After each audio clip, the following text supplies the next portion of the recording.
اعوذ باللہ من الشیطان الرجیم بسم اللہ الرحمن الرحیم الصلاة والسلام علیکہ یا سیدی یا رسول اللہ وعلی آلکہ و اصحابکہ یا سیدی یا حبیب اللہ رب اشرح لی صدری ویسر لی امری واحلل عقدۃ من لسانی یفقہوا قولی صدق اللہ العظیم۔ صاحبان گرامی قدر، السلام علیکم ورحمۃ اللہ وبرکاتہ۔ ماہ رمضان المبارک کا جمعۃ الوداع آپ سب کو مبارک ہو۔ اللہ تبارک و تعالیٰ سے دعا ہے کہ اللہ تعالیٰ ہمیں اس ماہ مبارک کے جمعۃ الوداع کی تمام برکتیں، رحمتیں، نوازشیں، عنایتیں سمیٹنے کی توفیق عطا فرمائے، آمین۔ سورۃ الذاریات 27ویں پارے میں آیت نمبر 56 میں اللہ تبارک و تعالیٰ نے ارشاد فرمایا، وَمَا خَلَقْتُ الْجِنَّ وَالْإِنسَ إِلَّا لِيَعْبُدُونَ صدق اللہ العظیم۔ اور بے شک ہم نے جنوں اور انسانوں کو پیدا کیا، تخلیق کیا کہ وہ میری عبادت کریں۔ یعنی انسانیت کی پیدائش کا جو مقصد ہے وہ اللہ کی عبادت کرنا ہے، اللہ کی بندگی کرنا ہے، اللہ تبارک و تعالیٰ کا شکر ادا کرنا ہے۔ اسی طرح ایک اور جگہ پر سورۃ ملک میں اللہ تعالیٰ نے آیت نمبر 2 میں ارشاد فرمایا، الذی خلق الموت والحیات لیبلوکم ایکم احسن عملا۔ اللہ نے زندگی اور موت کو تخلیق کیا ہے کہ وہ دیکھے کہ تم میں سے نیک اعمال کون کرتا ہے۔ اب آپ دیکھیں تو نیک عمل بھی تو عبادت ہے، یعنی بندگی پھر اسی کی ہے، عبادت پھر اسی کی، تو عبادت کا ویسے ہی بڑا اجر ہے۔ یہ ترمذی شریف میں اور ابن ماجہ میں ایک حدیث مبارکہ حضرت ابو ہریرہ رضی اللہ تعالیٰ عنہ نے روایت فرمایا کہ اللہ تبارک و تعالیٰ فرماتے ہیں، ابن آدم اپنے دل کو عبادت پر آمادہ کرو، اپنے دل کو عبادت کے ذوق اور شوق سے بھر لو، تو فرمایا میں تمہیں غنی کر دوں گا اور فقر کے دروازے بند کر دوں گا، تم سے مفلسی کو دور بھگا دوں گا، اور اگر تم نے اپنے آپ کو عبادت پر آمادہ نہ کیا تو تمہارے دل کو پھر میں شغل سے بھر دوں گا۔ اور اس شغل سے مراد پھر محدثین فرماتے ہیں کہ اس سے مراد دنیا داری کے کام کاج ہے۔ اور آپ دیکھ لیں آج ہم کس حد تک اس دنیا داری میں پھنس گئے، اس دنیا داری میں الجھ کے رہ گئے۔ تو ہر بندہ غنی ہونا چاہتا ہے، ہر بندہ چاہتا ہے کہ اس کو استغنا حاصل ہو جائے، اللہ تعالیٰ اس کو بے نیاز کر دے چیزوں سے، دنیا کی حسرتوں سے، دنیا کی حاجتوں سے۔ تو اللہ کہتا ہے میں تیرے دل کو غنی کر دوں گا، تو اپنے دل کو میرے حضور میں عبادت کے لیے آمادہ کر۔ پھر گرامی قدر حضرات، آپ ذرا غور کریں کہ یہ تو عام عبادت کی، عام ایام میں عبادت کی بڑی فضیلت ہے، تو جہاں عبادتوں کو ثواب کی ضربیں لگ رہی ہوں وہاں عبادت کا کیا عالم ہوگا۔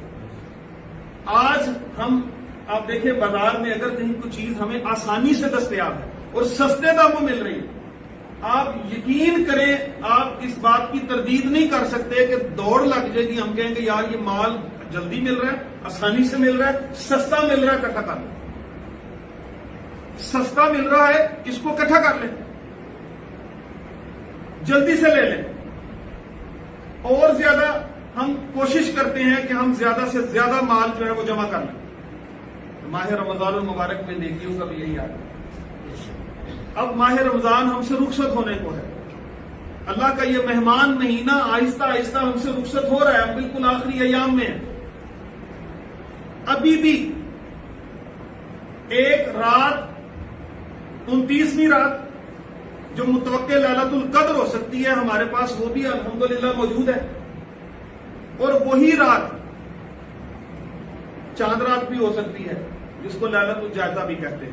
نہیں تو پھر اللہ تبارک و تعالیٰ سے دعا ہے کہ اللہ تعالیٰ ہمیں جو ہے وہ 30 روزے عطا فرمائے تاکہ ہم ایک دن اس کی عبادت پھر اسی طرح سے اور کر لیں، تو پھر وہ اگلی رات جو ہے وہ لیلۃ الجائزہ کی رات ہوگی۔ تو اس طرح سے 2 اہم ترین راتیں ابھی بھی ہمارے پاس موجود ہیں۔ مفسرین فرماتے ہیں کہ نبی پاک صلی اللہ علیہ وآلہ وسلم نے فرمایا کہ پہلی رمضان المبارک سے لے کر 29 یا 30 کے دن تک اللہ تبارک و تعالیٰ جتنے لوگوں کو جہنم سے آزاد کرتے ہیں، لیلۃ الجائزہ جس کو چاند رات کہتے ہیں، اس ایک رات میں اس پورے رمضان المبارک جتنے لوگوں کی بخشش کر دی جاتی ہے۔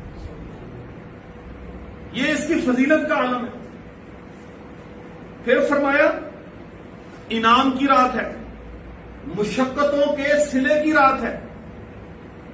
انسان سارا مہینہ مزدوری کرتا ہے، تو پھر آپ دیکھیں جب اس کو مزدوری ملنے کا وقت آتا ہے تو اسے کتنی خوشی ہوتی ہے، کتنی اسے راحت نصیب ہوتی ہے۔ اور اگر مزدوری اس کی توقع سے بڑھ کے مل جائے پھر تو کیا ہی بات ہے۔ اپنے کیے ہوئے کام پر جو مزدوری ہم حاصل کرتے ہیں، ہمیں پتہ ہے ہماری فکس ایک تنخواہ ہے، ایک سیلری ہے، وہ ہمیں مل گئی، ہم اس تنخواہ پہ کتنا خوش ہوتے ہیں۔ ہمیں پتہ ہے کہ یہ ایک فکس سیلری ہے،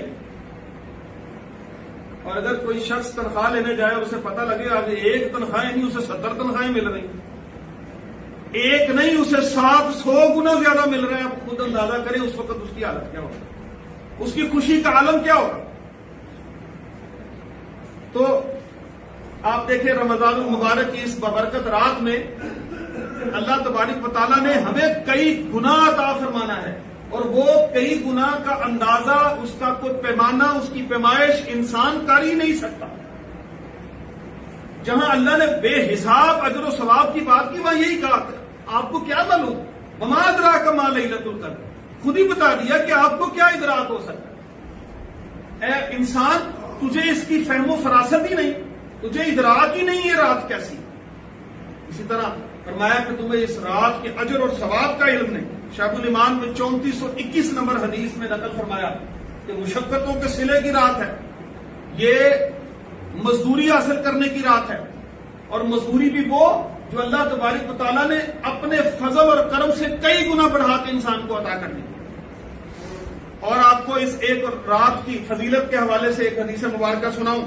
ابن ماجہ میں 1782 نمبر پہ فرمایا، نبی پاک صلی اللہ علیہ وسلم کا ارشاد پاک حضرت ابو امامہ الباہلی رضی اللہ تعالیٰ عنہ نے روایت فرمایا، ایک جگہ پہ طبرانی میں بھی یہ حدیث مبارکہ آئی، من قام لیلۃ العیدین، من قام لیلۃ العیدین محتسبا للہ لم یمت قلبہ یوم تموت القلوب۔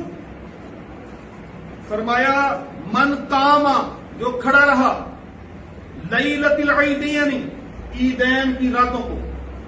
ایک جگہ پہ فرمایا لیلۃ الفطر والاضحیٰ، ایک جگہ فرمایا لیلۃ العیدین، یعنی جو عید کی رات کو کھڑا رہا، کھڑے سے مراد عبادت میں مشغول رہا، ذکر اذکار کرتا رہا، تسبیح و تحلیل کرتا رہا، اللہ کی حمد و ثنا بیان کرتا رہا، نبی پاک صلی اللہ علیہ وآلہ وسلم پر درود و سلام پڑھتا رہا، تسبیحات کرتا رہا، مناجات کرتا رہا، دعائیں کرتا رہا، نوافل کی کثرت کرتا رہا، قرآن شریف کو پڑھتا رہا، آیات پہ غور کرتا رہا، اس نے رات کو عبادت میں گزارا، تو فرمایا محتسبا للہ، اللہ کے حضور میں اپنا احتساب کرتے ہوئے، اپنے گناہوں کی مغفرت طلب کرتے ہوئے، اپنے زندگی کے روز و شب پر غور و فکر کرتے ہوئے، جس نے عید کی راتوں کو کھڑے ہو کر اللہ کی عبادت کی، اپنے حال پر غور و فکر کیا، لم یمت قلبہ، اس کا دل مردہ نہیں ہوگا، یوم تموت القلوب، جس دن سارے دل مردہ ہو جائیں۔ سارے دل مردہ ہونے سے مراد حشر کی وہ سر و سمانیاں ہیں، حشر کے روز کی وہ کلفتیں ہیں، حشر کے روز کی مصیبتیں، نفسا نفسی کا عالم ہے، ہر ایک کو اپنی جان کی پڑی ہوگی، ہر کوئی پریشان حال پھر رہا ہوگا۔ تو اس وقت بھی جب لوگوں کے قلوب مردہ ہو رہے ہوں گے، یعنی وہ مردہ سے مراد اب کسی کو کوئی خواہش نہیں ہوگی، ایک ہی مطمئن نظر ہوگا، بس اللہ پر رحم کر، بس اللہ ہمیں بخش لے، بس کسی طریقے سے نجات کا کوئی ذریعہ نکل آئے، کسی طریقے سے یہاں سے چھٹکارا ہو جائے، کسی طریقے سے عمل کی کتاب نہ کھلے، کسی طریقے سے کہیں نامہ اعمال ہمیں بس دائیں ہاتھ میں مل جائے، بس کسی طریقے سے کوئی فرشتہ ہمیں یہ کہہ دے کہ جاؤ جاؤ ادھر سے نکلو جنت میں چلے جاؤ. آج کوئی سوال نہیں ہوگا. ہر وقت ہر شخص کو صرف یہی فکر ہوگی کہ ہماری جان کیسے چھوٹنی ہے. تو دل پریشان ہوگا. اس وقت بھی فرمایا جس نے ان راتوں میں عبادت کی اس کا دل روشن ہوگا, اس کا دل اللہ کی امید سے پر ہوگا, اس کا دل اللہ تبارک و تعالیٰ کے فضل و کرم کی عنایتوں کو محسوس کر رہا ہوگا. اس دل کو فکر نہیں ہوگی. اللہ تعالیٰ نے قرآن پاک میں ارشاد فرمایا الا ان اولیاء اللہ لا خوف علیہم ولا هم یحزنون, اور جو میرے ولی ہیں ان کو نہ کوئی خوف ہوگا نہ ان کو کوئی غم ہوگا. اب کہنے کو تو یہ دو چھوٹے سے سادہ سے لفظ ہیں کہ خوف بھی نہیں ہے ان کو غم بھی نہیں ہے. ایک جگہ اللہ نے ارشاد فرمایا وَلَنَبْلُوَنَّكُمْ بِشَيْءٍ مِّنَ الْخَوْفِ وَالْجُوعِ وَنَقْصٍ مِّنَ الْأَمْوَالِ وَالْأَنفُسِ وَالثَّمَرَاتِ وَبَشِّرِ الصَّابِرِينَ, اور ہم تمہیں آزمائیں گے خوف سے, بھوک سے, اموال کے نقصان سے, جان کے نقصان سے, پھلوں کے نقصان سے. وَبَشِّرِ الصَّابِرِينَ, اور بشارت دے دے صبر کرنے والوں کے لیے. خوف ایک بہت بڑی آزمائش اللہ ہے. آج ہم مختلف قسم کے خوف میں مبتلا ہیں. تو اللہ نے فرمایا کہ جو میرے ولی ہیں ان کو تو میں نے خوف سے بھی آزاد کر دیا, ان کو غم سے بھی آزاد کر دیا. اب اگر آپ اس جملے پہ غور کریں, ان دو لفظوں پہ غور کریں, آپ کو اندازہ ہوگا کہ خوف کا تعلق ہمیشہ مستقبل سے ہوتا ہے اور غم کا تعلق ہمیشہ ماضی سے ہے. ہم کہتے ہیں یہ نقصان ہو گیا تھا, اس کا غم ہے. یہ نقصان بھی نہ ہو جائے اس کا خوف ہے. اللہ نے فرمایا جاؤ میرے اللہ کے جو ولی ہیں, جو میرے نیک بندے ہیں, میں نے ان کا ماضی بھی اتنا شاندار اور تابناک بنایا ہے یہ کبھی بیٹھ کے پچھتاتے ہی نہیں, کیونکہ انہوں نے میری یادوں میں وقت گزارا, انہوں نے میرے ذکر اذکار میں وقت گزارا ہے, انہوں نے توبہ کرتے ہوئے وقت گزارا ہے. تو فرمایا کہ ان کو کوئی غم نہیں ہوگا, اور ہر وقت ایک مستقبل کی تلوار ہمارے سر پہ لٹکی رہتی ہے, پتہ نہیں اب کیا ہو جائے, پتہ نہیں ہمارے ساتھ کیا سلوک ہوگا. فرمایا میں نے اس سے بھی آزاد کر دیا. یہ بے خوف لوگ ہیں, اللہ کا خوف رکھنے والوں کو اللہ دنیا کے خوف سے آزاد کر دیتا ہے. تو فرمایا کہ ان کو کوئی خوف نہیں ہوگا, ان کا مستقبل بھی محفوظ ہے. یہ تو وہ لوگ ہیں کہ دنیا سے جانے سے پہلے جنت میں اپنے ٹھکانے دیکھ لیتے ہیں. اللہ کے فضل سے ان کو ٹھکانے پہلے نظر آ جاتے ہیں. فرمایا نبی پاک صلی اللہ علیہ وسلم فرمایا جس شخص نے روزانہ 1000 مرتبہ نبی پاک صلی اللہ علیہ وسلم پر درود پاک پڑھا, اس وقت تک وہ مر ہی نہیں سکتا جب تک وہ دنیا میں جانے سے پہلے جنت میں اپنا ٹھکانہ نہ دیکھے. تو کتنی راحت اور سکون والی موت ہو جب انسان جنت میں اپنا گھر دیکھے, پھر اس دنیا سے اس حالت میں مسکراتے ہوئے جا رہا ہو.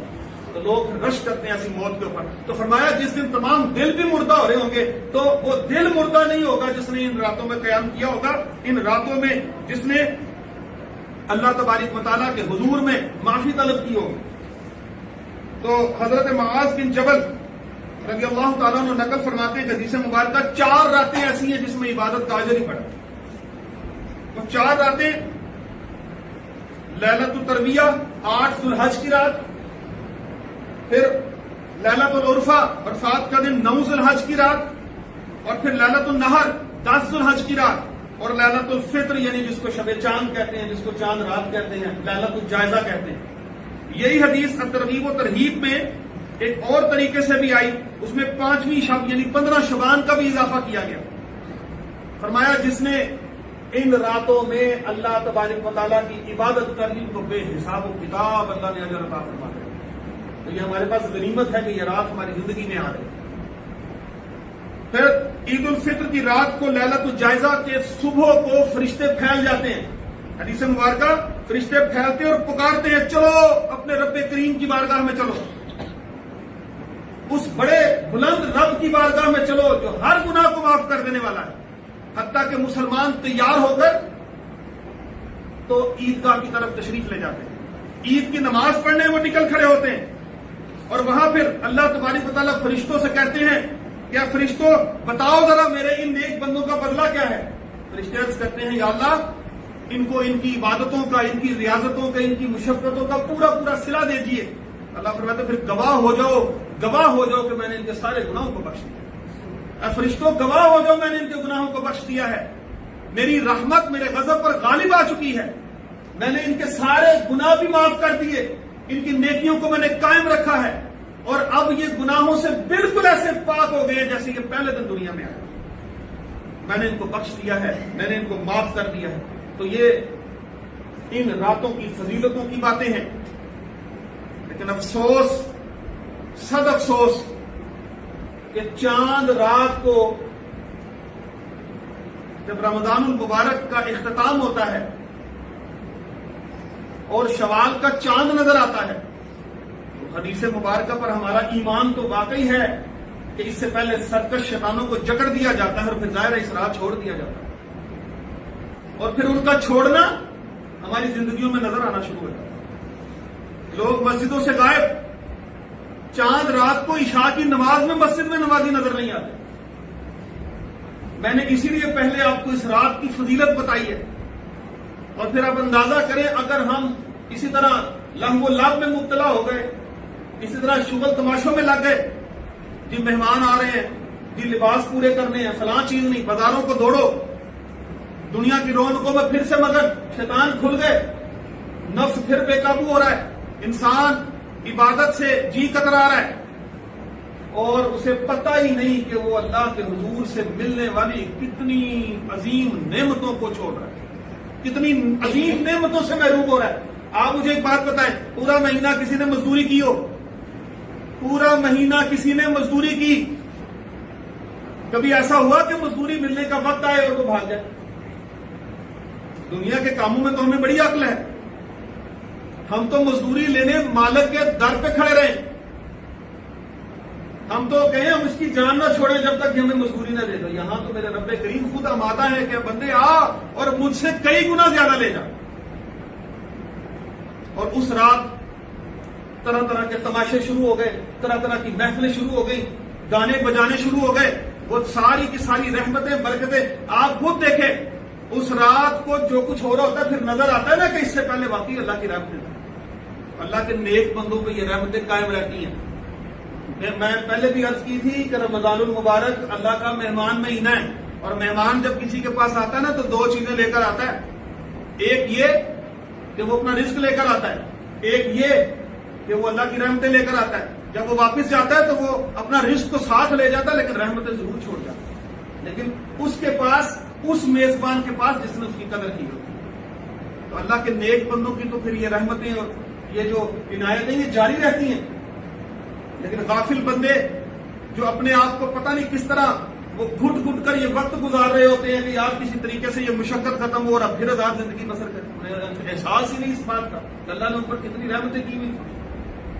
اس لیے اس رات کو خاص طور پر اہتمام فرمائیں۔ ہاں، عید کی تیاری ضرور کریں، میں کچھ عید کی سنتیں بھی ہیں میں وہ آپ کے گوش گزار کرتا ہوں۔ نبی پاک صلی اللہ علیہ وآلہ وسلم نے فرمایا کہ شریعت کے مطابق اپنی آرائش کیجیے، شریعت کے مطابق۔ آج نوجوان فٹافٹ جائیں گے حجام کے پاس، کہیں گے میرے طرح طرح کے ذرا ڈیزائن تو بنا دو، میرے ذرا سر کے ڈیزائن بنا دو، نعوذ باللہ ثم نعوذ باللہ۔ داڑھی شریف جو نبی پاک صلی اللہ علیہ وآلہ وسلم کی سنت ہے، اس کے ساتھ مذاق کرتے ہیں، کھلا کھلواڑ کرتے ہیں، تو اللہ تعالیٰ نے جہنمیوں کی ایک عادت کے بارے میں قرآن میں ارشاد فرمایا، یہ جہنم میں کیوں گئے؟ یہ دین کی باتوں کا مذاق اڑایا کرتے، استغفر اللہ ثم استغفر اللہ، شاعر اسلام کا مذاق اڑاتے تھے۔ تو بجائے اس کے کہ آپ یہود و نصارہ کی تقلید کرتے ہوئے اپنے چہروں کے نقش و نگار کو بگاڑیں، خدا را اپنے چہروں کو سنت مصطفیٰ صلی اللہ علیہ وآلہ وسلم سے سجائیں۔ تو اپنی آرائش کریں شریعت کے دائرے میں رہ کر، پھر غسل کرنا، مسواک کرنا، اور جو دستیاب ہیں بہتر کپڑے وہ پہننا۔ عام طور پر یہ کہا جاتا ہے کہ نئے کپڑے پہنے جائیں، نبی پاک صلی اللہ علیہ وآلہ وسلم نیا لباس پہنتے تھے لیکن جب ان کو مل جاتا، یہ ضروری نہیں کہ آپ جس طرح سے مرضی کوشش کرتے ہوئے نئے لباس کی تگودو کریں، کسی کا حق بھی کھا لیں لیکن ہم نے تو بڑے قیمتی اور اچھے لباس سے لانے۔ جو پاک اور صاف اور عمدہ لباس آپ کے پاس ہے وہ زیب تن کریں، اگر دستیاب ہو جائے تو نیا کپڑا ضرور پہنیں، نہیں مل رہا نیا کپڑا تو ملال نہ کریں، آپ کو جو اچھا اور بہترین صاف ستھرا جو لباس آپ کے پاس موجود لباسوں میں سے اچھا لباس ہے وہ پہنیں، سنت ہے۔ خوشبو لگانا سنت ہے، عیدگاہ جانے سے پہلے میٹھی چیز کھانا سنت ہے، اور فرمایا عید کی نماز کو کھلے میدان میں پڑھنا یا عیدگاہ میں پڑھنا سنت ہے. پھر فرمایا ایک راستے سے جائیں اور واپسی دوسرے راستے سے کریں. یہ بھی نبی پاک صلی اللہ علیہ وآلہ وسلم کی سنت ہے. یعنی آپ تھوڑی سی گلی بدل لیں, تھوڑا سا راستہ, اگر آپ کا ایک ہی راستہ جاتا ہے پھر بھی کہیں کسی بازار میں سے کسی جگہ میں سے کوئی شارٹ کٹ لے لیں, سنت پوری کریں کہ ایک طرف سے گئے تھے دوسری طرف سے آگے. بعض علاقے ایسے ہیں, بعض گھر ایسے ہیں جن کو دوسرا راستہ نہیں لگتا, اسی سے آنا ہے, لیکن کہیں نہ کہیں راستے میں سے تھوڑی سی اس نیت سے راستے کو ضرور بدلے کہ یہ نبی پاک صلی اللہ علیہ وسلم کی سنت ہے اور میں یہ سنت ادا کر رہا ہوں. پھر میں راستے میں آہستہ آہستہ سے اللہ اکبر لا الہ الا اللہ واللہ اکبر وللہ الحمد, اللہ اکبر لا الہ الا اللہ واللہ اکبر وللہ الحمد کا ذکر کرتے جائیں آہستہ زیر لب. اس سے کیا مراد ہے؟ فضول گفتگو نہیں کرتے. کوئی راستے میں ملتا ہے اس سے سلام ضرور کریں, دلجوئی کے ساتھ سلام کریں, لیکن پھر آپ یہ تسبیح جاری رکھیں. فضول لغویات سے, بلا وجہ کہکہوں سے, بلا وجہ کی جھوٹ سے, طرح طرح کے تماشوں سے, طرح طرح کے مذاق سے اپنے آپ کو بچائیں.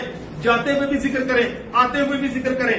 اور سواری کے بغیر پیدل جانا بھی سنت ہے, لیکن اگر کوئی بیمار ہیں, ضعیف ہیں, بوڑھے ہیں, ان کے لیے جانا مستحب ہے. ان کو ضرور آپ بزرگوں کو ساتھ لے کر جائیں. خود بھی اگر آپ جوان ہیں, باہمت ہیں, تو پھر کوشش کریں کہ سواری کے بغیر جائیں. اس سے بھی ایک بڑا خوبصورت حکمت ہے اس میں, کیونکہ سواری پہ جاتے انسان تیزی سے گزر جاتا ہے. پیدل جائے گا تو راستے میں لوگوں سے میل ملاقات ہو جائے گی, لوگوں کا حال چال پوچھیں. تو یہ کچھ سنتیں ہیں جو عید الفطر کی ہیں, ان کو ضرور ادا کریں. عام طور پر ہم بڑے بڑے امیر نیک بڑے لوگوں کو تو بڑے آرام سے ملتے ہیں اور دل کرتا ہے ہم گلے ملیں اور وہ پیچھے ہٹ رہے ہوتے ہیں, اور غریب غربا جن کا سادہ سا لباس ہوتا ہے ان سے ملنے میں حد تک محسوس کرتے ہیں. ہم یہ سب ادھر ہم سمجھتے ہیں ہمارا لباس نہ خراب ہو جائے. خدا را غریبوں کو ملے. آج کل احتیاط ہے, میں پھر وہی بات کر رہا ہوں, احتیاط کو ضرور مروزے خاطر رکھیں. سوشل ڈسٹینس کی بات ہو رہی ہے ضرور کریں, لیکن ان سے بڑی دلجوئی سے اپنائیت سے ان کو سلام کریں. پتا چلے ان کو کہ اس بندے نے بڑی دل سے سلام کیا, کیا پتا آپ اس کو اچھے طریقے سے ملے, اس کے عید کا دن اچھا ہوگا. تو یہ کچھ سنتیں ہیں جو عید سے متعلقہ تھی, میں نے آپ کے گوش گزار کی. رمضان المبارک کا اختتام ہو جائے گا. خدا را اس مہینے میں جو ہم نے پریکٹس کی ہے, جو ہم نے مشق کی ہے, ہمارا نفس کافی حد تک الحمدللہ اللہ کے فضل سے گناہوں سے باز رہا ہے. تو رمضان المبارک کے بعد بھی خدا را اس اپنی روٹین کو جاری رکھنے کی کوشش کریں, نمازوں کا اہتمام کریں. ایسا نہ ہو کہ رمضان المبارک کے جانے کے فوراً بعد پھر مسجدوں میں سناٹا چھا جائے, پھر مسجدیں ویران ہو جائیں, پھر مؤذن اذان دے کر دیکھتا رہے, امام پیچھے انتظار کرتا رہے کہ نمازی کہاں گئے. تو مسجدوں کو آباد ضرور کریں. مسجدوں میں آپ فاصلہ رکھ کر نماز پڑھیں, لیکن مسجدوں میں ضرور آئیں. اللہ کے گھروں کو وہی آباد کرتے ہیں جن پر اللہ کا خاص فضل ہوتا ہے. تو جن جن گناہوں سے ہم اجتناب کرتے رہے, جن جن گناہوں سے ہم بچتے رہے, آپ نے کوشش کرنی ہے کہ رمضان المبارک کے بعد بھی اسی طرح سے ان گناہوں سے بچنا ہے. لغویات سے بچنا ہے, گانے بجانے سے بچنا ہے, گانے سننے سے اپنے کانوں کو محفوظ رکھنا ہے. ہم نے برے مناظر کو دیکھنے سے اپنی آنکھوں کو محفوظ رکھنا ہے. ہم نے جھوٹ بولنے سے, غیبت کرنے سے, چغلی کرنے سے اپنی زبان کو محفوظ رکھنا ہے. ہم نے اپنے دل میں کینہ, بغض اور نفرت نہیں رکھنی. میں نے آپ کو بتایا تھا کہ لالت القدر کی رات بھی 4 ایسے لوگ ہیں جن کی بخشش نہیں ہوتی. ایک عادی شرابی, والدین کا نافرمان, رشتہ داروں سے قطع تلقی کرنے والا اور دل میں کینہ اور بغض رکھنے والا. تو ان اپنی باتوں کو, ان چیزوں کو, ان بری اخلاق کو اپنے اندر سے دور کرنا ہے. غیر رمضان میں بھی دور کرنا ہے. آپ یقین کریں علماء اکرام, صوفیاء اکرام, اولیاء اکرام رمضان المبارک کے 6 مہینے بعد تک اللہ سے یہی دعائیں کرتے تھے, یا اللہ جو رمضان میں دعائیں کی ہیں وہ پوری ہو جائیں. رمضان کے بعد 6 مہینے تک رمضان کے لیے اداس رہا کرتے تھے, اور اگلے 6 مہینے رمضان کی حسرت میں اس کا انتظار میں گزار دیا کرتے. ایسے ان کا سارا سال اسی رمضان کی طرف لگا رہتا ہے. سارا سال اسی طرح وہ اللہ کے ذکر اذکار میں مشغول رہتے تھے. کوشش کریں قبرستان میں جائیں, اپنے فوت شدگان کے لیے دعائیں مغفرت کریں. عید کی نماز پڑھتے ہوئے ہر سال یہ ذہن میں آتا ہے کون لوگ تھے جو پچھلے سال ہمارے ساتھ موجود تھے, آج نہیں. اسی طرح کسی روز لوگ ہمارے بغیر بھی عید پڑھ رہے ہوں گے. ہم بھی اسی طرح سے اللہ کے حکم کے مطابق اس دنیا سے چلے جائیں گے. جنہوں نے جانا تھا صرف وہی تو نہیں گئے، ہم بھی اپنی باری کے انتظار میں ہیں. جو چلے گئے وہ ایک سبق دے کر گئے کہ اے بندے غفلت مت کر، یہ وقت بڑا قیمتی ہے. وما خلقت الجن والانس الا لیعبدون. ہماری تخلیق صرف اس لیے ہوئی ہے کہ ہم اللہ کی عبادت کریں، اس لیے ہوئی ہے. اللہ فرماتا ہے اس لیے کی کہ میں دیکھوں تم میں سے نیک اور اچھے اعمال کون کرتا ہے، میں دیکھوں میری بندگی کون کرتا ہے، میں دیکھوں میری طرف رجوع کون کرتا ہے. تو عید کی نماز میں غور کریں کہ جو ہمارے ساتھ موجود نہیں ہے وہ بہت بڑا لمحہ فکریہ ہے، وہ ایک بہت بڑا ہمارے لیے سبق ہے. غریب غرباء کا خیال رکھیں، صدقات اور خیرات دیں. عید کی نماز سے پہلے فطرانہ ادا کریں. ابھی موجودہ وقت کے مطابق تقریباً جو مفتیان اکرام فرما رہے ہیں کم سے کم 125 روپے جو پر ہیڈ ہے وہ کم سے کم جو فطرانے کی رقم ہے وہ ادا کریں. فطرانے کی رقم ادا نہیں ہوتی، روزے معلق رہتے ہیں. رمضان المبارک میں جو ہم سے غلطیاں خطائیاں ہو گئی، جو ہم سے نہ بن سکا، ہم کسی نہ کسی وجہ سے بتقاضۂ بشریت لغویات میں مبتلا رہے، تو فطرانے کی ادائیگی سے وہ تمام لغویات ختم ہو جاتی ہیں، ان کا ازالہ ہو جاتا ہے. کوشش کریں فطرانے اپنے سے غریب لوگوں کو ادا کریں، اپنے رشتہ داروں میں سے غرباء کو دیکھیں، اپنے محلے داروں میں سے غرباء کو دیکھیں، ان کی مدد کر دیں، راستے میں فقیروں کو دے دیں، صدقات اور خیرات کریں، اللہ سے اس کی رحمت طلب کریں، اللہ تبارک و تعالیٰ سے اپنے گناہوں کی مغفرت کریں. دعا ہے کہ اللہ تعالیٰ ہمیں متوقع آنے والی لیلۃ القدر اور آخری جو چاند رات ہوگی جو لیلۃ الجائزہ ہے اس میں ہمیں اپنا جائزہ لینے کی توفیق عطا فرمائے. ہمیں اپنے گناہوں پر نادم اور شرمندہ ہو کر اللہ سے مغفرت طلب کرنے کی توفیق عطا فرمائے. اور اللہ تعالیٰ اس ماہ رمضان المبارک کا صدقہ، اس آخری عشرے کا صدقہ پوری دنیا میں عالم اسلام میں جو معتکفین حضرات ہیں جو اعتکاف کر رہے ہیں ان کے اعتکاف پہ بیٹھے